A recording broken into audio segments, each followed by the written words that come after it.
Passou pelo DM ali do Palmeiras, que é acelerado para voltar. Muito bem, temos uma enquete, hein? Qual é a enquete? É sobre o Corinthians. Agora a gente tem duas enquetes nesse programa, mas a primeira hora é sobre o Corinthians contra o Barcelona de Guayaquil na próxima fase da Libertadores, na terceira fase da pré-Libertadores. O Corinthians vai passar no sufoco, jogar melhor e classificar ou ser eliminado, hein, PVC? Eu acho que o Corinthians vai... É isso que eu acho. Até engasguei aqui também. É isso que eu acho. Pois é, e aí? Vai o quê, hein, Hernan? Eu acho que ele vai jogar melhor e classificar, mas vai precisar jogar melhor para classificar. Eu acho que ontem, a gente pode falar isso daqui a pouco, dos bastidores lá da Neoquímica, mas vai ter um chacoalhão, já está rolando um chacoalhão, assim, no sentido de ânimo, de tipo assim, ó, meu irmão, bora acordar 2025, acabou aquela coisa do, ó, que virada foi 2024, começou 2025, né? Vambora, tá começando a... O técnico falou depois do jogo, não foi? Começou 2025. O Memphis. Não sei. Ele falou. É o técnico ou é o presidente? É que a câmera não está no PVC, mas está escorrendo veneno, né, pelo Aqui, ó, PVC. tá dando uma limpadinha. Dá uma limpadinha aqui, PVC.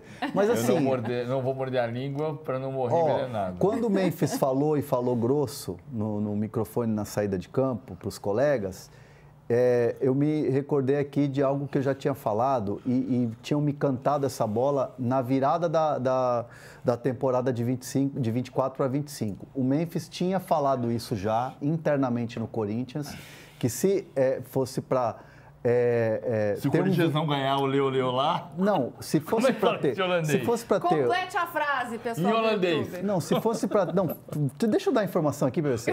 Se fosse para ter um 2025 mais competitivo, um time mais competitivo, brigador, era para ter mentalidade vencedora, que era algo que o Memphis sempre aprendeu, é uma coisa da Europa, a cultura europeia, uma coisa assim do futebol europeu, de Champions, daquilo que ele vivenciou, que falta muito ao futebol sul-americano e que ele percebe, e que é da nossa cultura. A gente sabe, a gente cansa de ouvir time que perde no dia seguinte, beleza, vamos treinar, vamos para o próximo, né?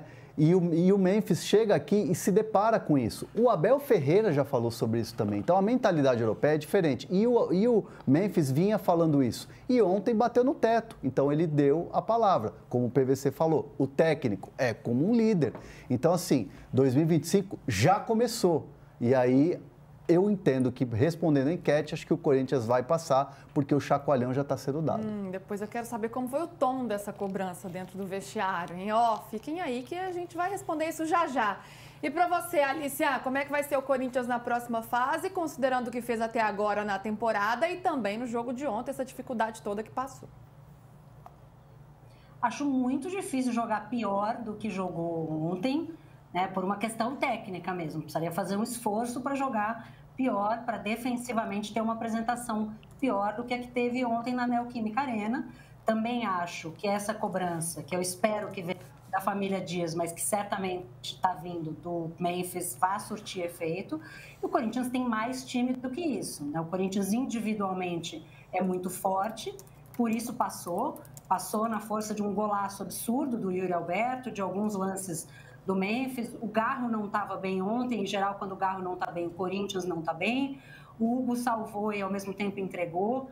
Mas o Corinthians ontem, única e exclusivamente, porque tem alguns talentos individuais muito diferenciados. Coletivamente, o Corinthians foi trágico e, se continuar jogando dessa forma, não passa no Campeonato Paulista. Não acho que vai ser o caso. Acho que vai dar um chacoalhão, porque você tomar... nos jogos combinados, 3 gols de uma equipe que é a 6ª colocada do campeonato venezuelano, que nunca tinha viajado para fazer um jogo, que é um time praticamente semi-amador se comparado com a estrutura que tem o Corinthians, não pode. Certamente vai causar um barulho ali dentro e tirar o Corinthians um pouco, talvez, de uma soberba que tem acontecido no início do ano, pela sequência que começou, né, no final do ano passado e se esticou até o começo desse ano, de ser o time que estava apresentando um grande futebol, e achar que estava tudo certo, né? E o Corinthians, esse ano, só fez uma apresentação boa em clássico, que foi no jogo contra o Santos, né? Foi mal contra o São Paulo, foi mal contra o Palmeiras, né? Foi salvo ali no final com a defesa do Hugo Souza do pênalti do Estevão, e ontem, defensivamente, foi absolutamente, assim, das piores apresentações que eu já vi recentes do Corinthians, e até o meio do ano passado o Corinthians vinha muito mal. Então, a diferença para mim do primeiro jogo é que o Corinthians parecia não se esforçar. O Corinthians dormiu no primeiro jogo na Venezuela. Ontem não. Ontem o Corinthians se esforçou, o time estava muito nervoso, estava soltando a bola toda hora, não conseguia segurar a bola, parecia muito tenso, e mesmo se esforçando, quase precisou levar para os pênaltis uma decisão com um time muito inferior, mas muito inferior. E aí eu acho, Luísa, uma das imagens para mim que mais traduz o que foi a partida de ontem é a imagem de um dos jogadores do time venezuelano chorando no final da partida porque acreditou que dava. Esses jogadores, certamente, antes dessas duas partidas, não acreditavam que dava para passar do Corinthians. E, de repente, dava, porque era 45 minutos do segundo tempo e a partida estava indo para os pênaltis. Então, eu certamente imagino que o Corinthians vá ajeitar a casinha, olhar defensivamente. A gente vai falar sobre a coletiva do Ramon Dias, que, para mim, é a única coisa que foi pior do que o jogo. Mas eu acho que o Corinthians vai melhorar, deve passar do Barcelona de Guayaquil, e para passar vai ter que jogar melhor. A melhor não vai passar. Esse roteiro dramático ninguém imaginava mesmo. Aliás, eu esperava até uma goleada, para ser sincera. A gente está vendo aí os melhores momentos da partida, em que o Corinthians, ganha por 3-2, começa com o gol do Yuri Alberto, então logo no início sai um gol, vai ser tranquilo hoje. Mas logo depois o CV empata e a gente vai analisar com lupa as falhas defensivas cometidas pelo Corinthians, porque chamam muito a atenção. São falhas coletivas, teve falha individual também, mas muitas falhas coletivas. E aí eu fico pensando, porque eu vi muita gente comentando assim, o Corinthians ele foi soberba, ele desmereceu o adversário. No primeiro jogo, eu até acho que foi um Corinthians muito preguiçoso, apático, que achava que resolveria a partida a qualquer hora mesmo. Sim. Mas ontem eu vi um time mais nervoso do que desmerecendo o adversário. Como é que vocês viram isso? Primeiro que assim, a gente muitas vezes acha que é soberba e tem uma qualidade do adversário. Você não percebe que tem a qualidade do adversário. E às vezes uma dificuldade própria, né? Às vezes não é, às vezes você quer fazer mais, mas não está conseguindo. Se a gente analisar um jogo do ponto de vista da expectativa que você tinha antes do jogo, a chance de dar errado é gigantesca. Eu acho que o que mostrou o confronto é que a UCV foi melhor do que a gente imaginava que ela seria. Isso não exclui que o Corinthians tenha sido pior do que a gente imaginava que seria. Acho que tem um desconjuntado das linhas do Corinthians, tem um espaçamento gigantesco entre volantes e zagueiros, que é onde acontece a jogada do primeiro gol, que tem que ser corrigido. E a gente sabe que o Corinthians, embora coletivamente não tenha sido nunca um time do Guardiola ou do Ancelotti, ele foi melhor no ano passado. Você fala assim, já se determinou umas 3 vezes, o trabalho do Ramon Dias é ruim. E o cara leva para a Libertadores. Então tem um ponto positivo. Agora, o Corinthians que empata com o Guarani, o Corinthians que empata na Venezuela, o Corinthians que se salva aos 44 e 55, 45 do segundo tempo, esse não tá bom, é evidente. Eu sempre falo isso, né? Não pode ser, quando você ganha um derby da maneira que ganhou e engata 8, 9, 10 vitórias seguidas, ser o Dom Ramon e aí manda embora, não serve, porque empatou com a UCV e quase eliminou o vexame histórico. É óbvio que o Corinthians ontem foi muito mal.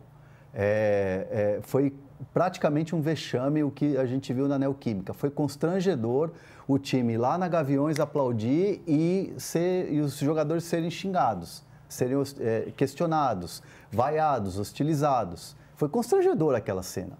E assim, o Corinthians mereceu as críticas. Defensivamente, o Corinthians é um desastre nesses 2 jogos de Libertadores. Então, assim, só que assim, a questão o técnico não pode ir desse céu ao inferno. Tem que analisar como um todo. Dom Ramon quando ganha e quando perde tem que mandar embora? Eu acho que a análise não começa por aí. gente tem que ser menos emocionado, né, para analisar o futebol. Agora deixa eu chamar mais alguém para nossa conversa aqui. Samir Carvalho está com a gente. Ele deve estar azedo. Quero saber o humor de Samir Carvalho nesta quinta-feira. Até que ele está sorridente. Eu acho que é de alívio, viu? Não exatamente de felicidade. Acho que é o máximo que dá. Ele já falou Dom Ramon e agora eu quero ver o que ele vai falar agora. Quero ver. Samir, seja bem-vindo ao De Primeira. Quero saber qual é o seu termômetro de hoje. Esse sorriso é de alívio, é de felicidade ou é para não passar raiva mesmo com esse Corinthians com o desempenho de ontem? É de desespero. Boa tarde, Luiz, amigos e amigas do nosso querido De Primeira. Você falou que o Hernan hoje está em loco, eu estou em louco, né? Essa é a verdade, com essa atuação do Corinthians diante do... Até de preto, com essa atuação do Corinthians diante do time venezuelano.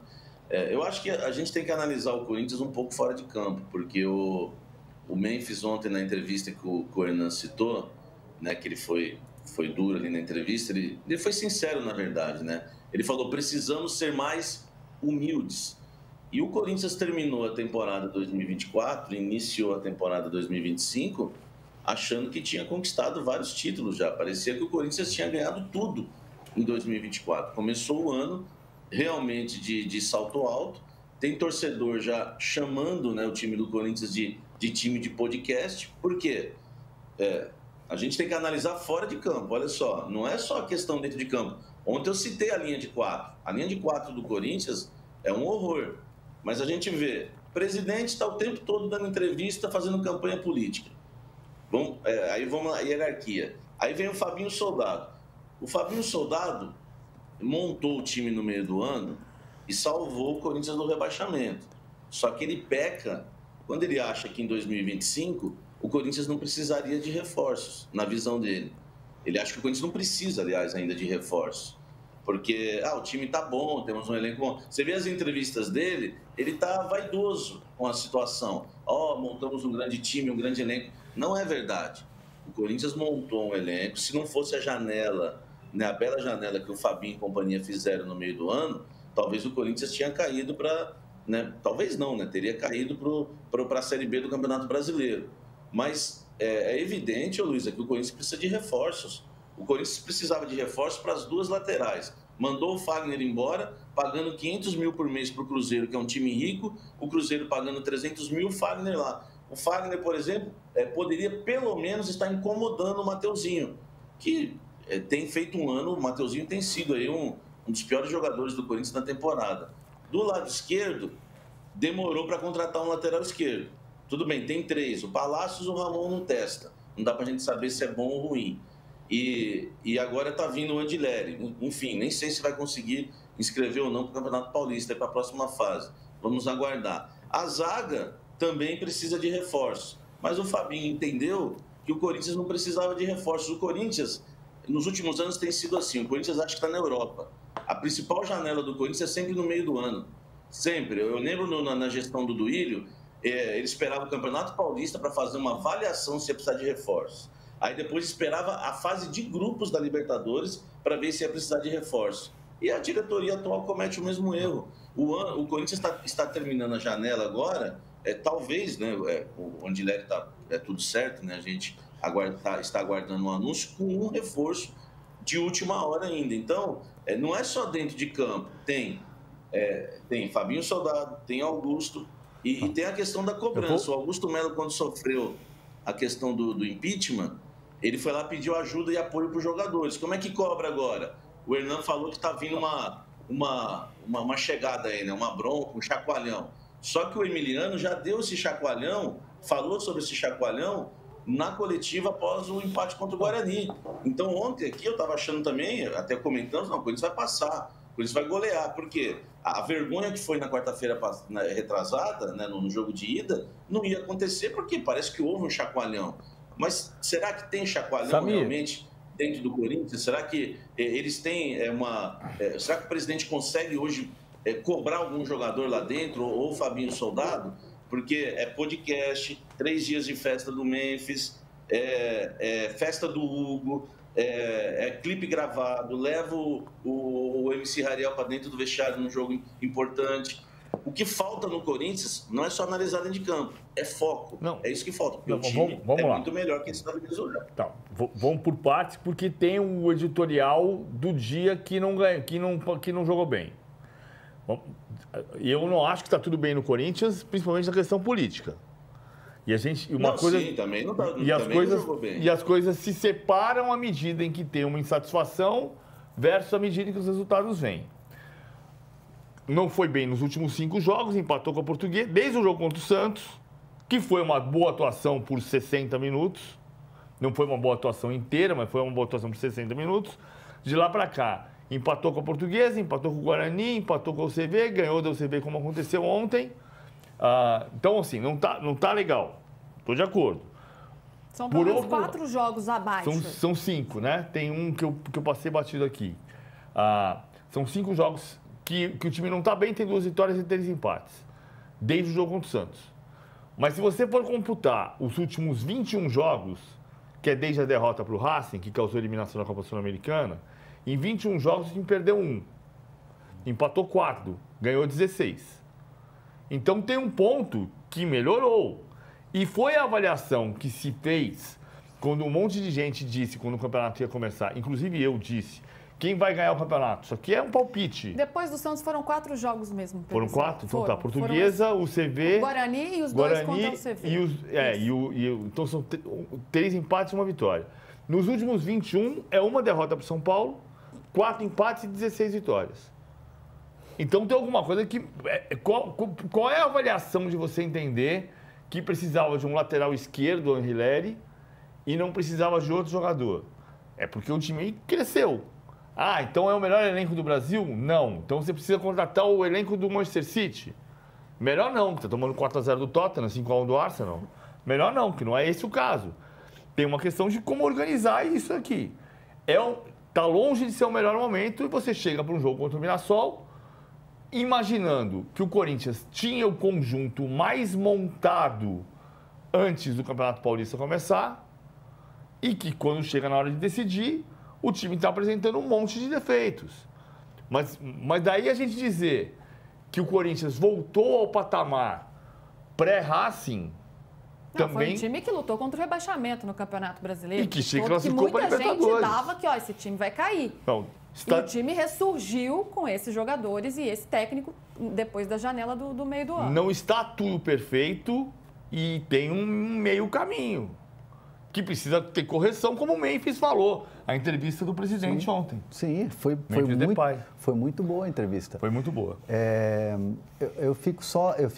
Eu entendo o que o Samir está falando, da questão do foco, mas a festa do Memphis, a gravação do disco, das músicas, a ida em podcast, já estava acontecendo no ano passado. O Memphis foi fazer um ensaio fotográfico para GQ, lá na Gaviões, sambando, tocando e tal, foi em programas, jogadores mesmo, Hugo Souza e outros jogadores foram em podcasts no ano passado, já estavam atendendo a imprensa, teve uma espécie de Media Day, onde eu gravei um Zona Mista, inclusive com o André Ramalho, estava a imprensa toda lá gravando, eu gravei com o Augusto Melo, também estava a imprensa toda. Já no ano passado estava essa abertura e o time estava ganhando e ninguém estava reclamando. Então, assim, o resultado também não pode ser o termômetro de achar que o time está sem foco. Então, assim, eu tenho muitas vezes o cuidado de achar que o resultado tem que reger toda a crítica. Obviamente, numa Libertadores, você tem que dar uma segurada. O foco é Libertadores, então vamos focar na Libertadores, vamos dar uma segurada em muita coisa. Mas também não pode ser apontar para isso, para aquilo, o motivo.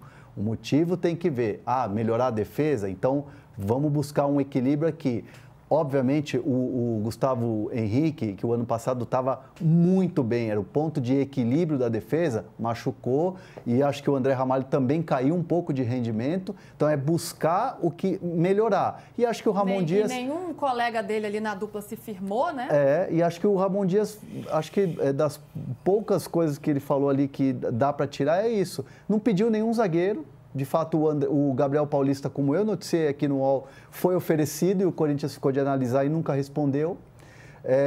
E assim, não se buscou um zagueiro, tem 5 zagueiros, só que assim, aí é o trabalho da comissão técnica buscar alternativas e buscar a melhor zaga. E até agora isso não aconteceu. É dentro do campo o problema do Corinthians. Alicia, quero te ouvir sobre isso. É uma... Oi, Samir. Não, é só essa questão da agenda do Corinthians. Houve realmente as entrevistas no ano passado, mas depois que o time conquistou a vaga na Libertadores e fugiu do rebaixamento. Aí começaram as entrevistas. Ok, tirando o Memphis, que o Memphis é popstar, nós vamos ter que aceitar isso. Ele é jogador e popstar. Tá tudo certo, você já sabia quando contratou o Memphis, um cara super bacana. Mas em relação às entrevistas que o Hernan citou, só aconteceram depois do êxito alcançado. Agora, olha só o que eu estou dizendo. E em relação ao campo, o campo vale muito. Ontem eu citei aqui da linha de 4. O Corinthians tem problemas dentro de campo. Mas olha só a questão do foco. O Corinthians inicia o ano com uma pré-temporada curta, igual todos os clubes. Estava na cara que ia ser um início mais difícil para todo mundo. Só que o do Corinthians ia ser muito mais difícil. Porque além da pré-temporada mais curta, como todo mundo, o Corinthians tem pela frente um Campeonato Paulista, como o PVC costuma dizer aqui. O Corinthians não pode ficar sem títulos. Já são 5 anos, né? O PVC que levantou ainda, eu nem sabia disso. É o maior seca desde 77, é por isso. É o maior jejum de títulos desde 77. Então o Corinthians inicia o ano com uma chance de ganhar o Paulista e precisa ser campeão, e outra, 4 jogos, 4 se passasse, claro, ele passou agora, de pré-libertadores importantíssimos. Então tinha que dar uma segurada no início. Foi muita festa do Hugo, o presidente está lá, festa do Memphis 3 dias, está todo mundo lá, o Emiliano está lá dançando, está todo mundo lá. Podcast, o Corinthians fez aquele jogo horrível na quarta-feira, no dia seguinte, o Mateuzinho estava no Podpah. Então, assim, eu acho que as coisas têm que ter moderação. E a gente, e eu não estou analisando o resultado, porque se eu estivesse analisando o resultado, eu estaria sendo bem brando aqui, porque os resultados estão aí. O PVC mostrou os números.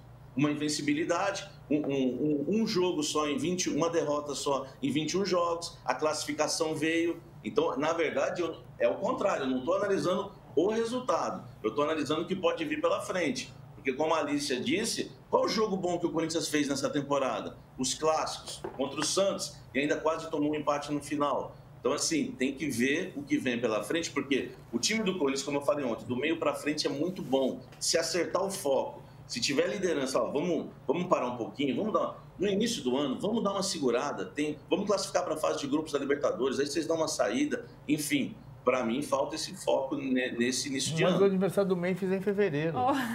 Alicia, eu quero te ouvir sobre isso também. Será que foi criado um certo clima de oba-oba? Porque a avaliação sobre o Corinthians, até esse momento, era muito positiva, né? No ano passado, o time passou por um momento muito difícil na luta contra o rebaixamento e foi ganhando, ressurgiu com a janela do meio do ano e terminou o ano muito em alta. Começou o Campeonato Paulista muito bem também, tanto que tem a primeira campanha aí, a melhor campanha da fase de grupos, mas nos jogos decisivos, ou tidos como os mais importantes, que são os clássicos, e agora também nessa pré-Libertadores, o time não desempenhou o que se espera dele. Para você, foi um confronto pontual em que o Corinthians teve ali alguns problemas pontuais, ou será que o Corinthians não estava tão bom como se achava, como se observava de fora? Acho que é uma combinação de todas essas coisas, Luísa. E aí acho que o Samir tem um ponto em relação a essa parte do oba-oba, que para mim é aquela coisa meio Romário, sabe? Quer ir para o carnaval? Faz gol. Quer dar festa, quer jogar pôquer com o Neymar, quer ser popstar, quer gravar clipe, nada disso importa se o resultado dentro de campo estiver acontecendo. Achar que vai fazer tudo isso fora de campo, vai jogar mal, o time vai ter um desempenho ruim e não vai dado, é uma ilusão, né? Essas coisas, a tolerância com esse tipo de comportamento fora de campo acaba no momento que o resultado dentro de campo não entrega. Sempre no futebol, isso não tenho a menor dúvida. Em relação ao desempenho do Corinthians, eu acho sim que dá para tomar as duas partidas, porque não foi só uma. né? E a partida de ontem, né, contra o time da Venezuela, contra o CV, ela é bastante preocupante, porque não é só um jogo de um time que assim, martelou e a bola não entrou. Fez 30 finalizações e a bola não entrou. O Corinthians finalizou muito, mas se eu não me engano foram 18 finalizações com 8 bolas no gol. Ou 6 bolas no gol. A da UCV foram 8 finalizações, 6 delas no gol. O Corinthians permitiu a um time muito fraco, é um time que pode ter jogado um pouco melhor do que a gente imaginava, mas é um time muito fraco, chutar 6 vezes no gol. Esse era o espaço que a UCV tinha para atacar o Corinthians. Sendo que no primeiro jogo tinha ficado um pouco um ar assim, meio de displicência, não quis matar o jogo, e aí acabou levando para a Neoquímica e lá vai golear. E aí no segundo jogo faz uma partida que talvez seja ainda pior, porque competiu, se esforçou e o resultado não veio, né? A entrega, a performance não aconteceu. Então, eu acho sim que é preciso olhar para essas partidas grandes do Corinthians e ver essas falhas, né? O Corinthians tem elenco melhor, pode precisar de reforços, muito difícil um time que não precisa, se quiser competir por título hoje no Brasil, né?